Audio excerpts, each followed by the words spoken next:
Hey guys, it's Austen Mengler here. I'm an artist and illustrator from Perth, and today I'm going to walk you through my painting The Fire in Me, which is one of my fun little personal pieces in the My Shadows series.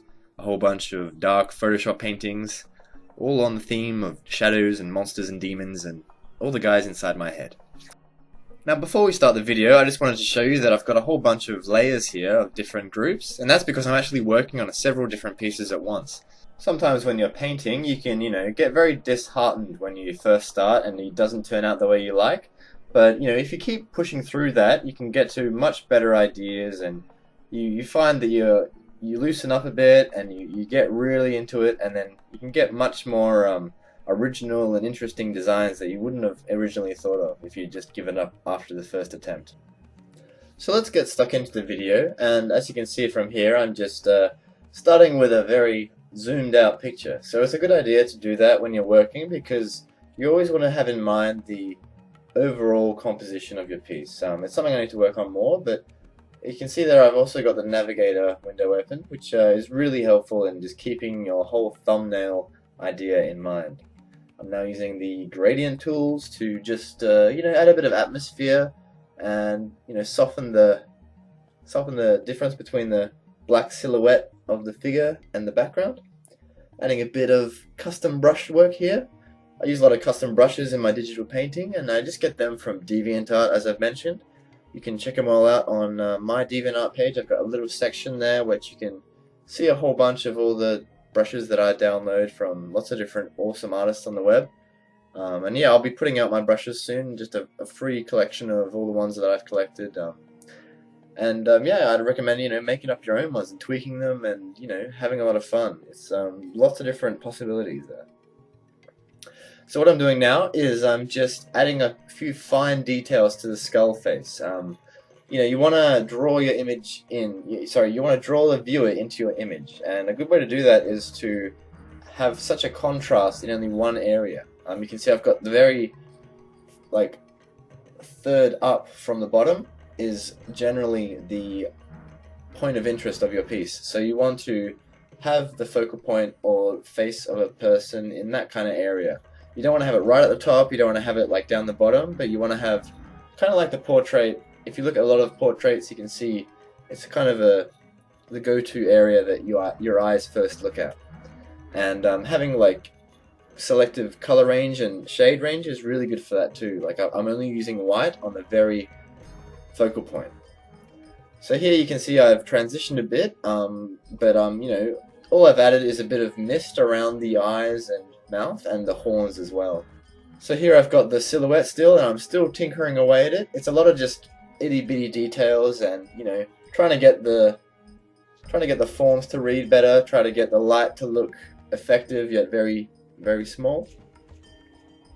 I love having a strong silhouette in my work, and so working black and white really does emphasize the silhouette and the kind of almost graphic design nature of a piece, especially when you put a black figure on a lighter background. And then it's, that's also a design principle. You want to always put your darkest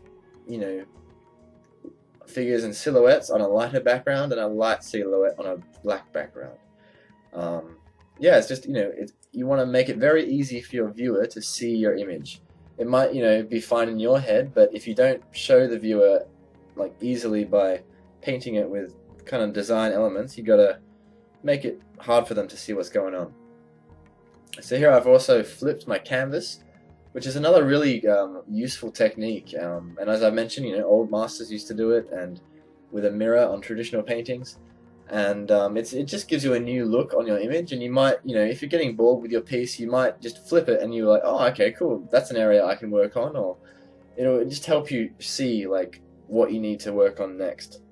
So here I'm using some very light cloud brushes and just atmosphere. Atmosphere works in that it illuminates kind of the air and the dust particles in the air, so you want to make the darkest things that are closest towards you and the things that get lighter as they go towards the distance. So here I'm just tweaking it a little bit. I've added a layer mask there, and I'm just erasing a bit of the skull there. Now I'm bringing in some photo texture. So these are just textures I've downloaded from DeviantArt as well. You can just search custom texture.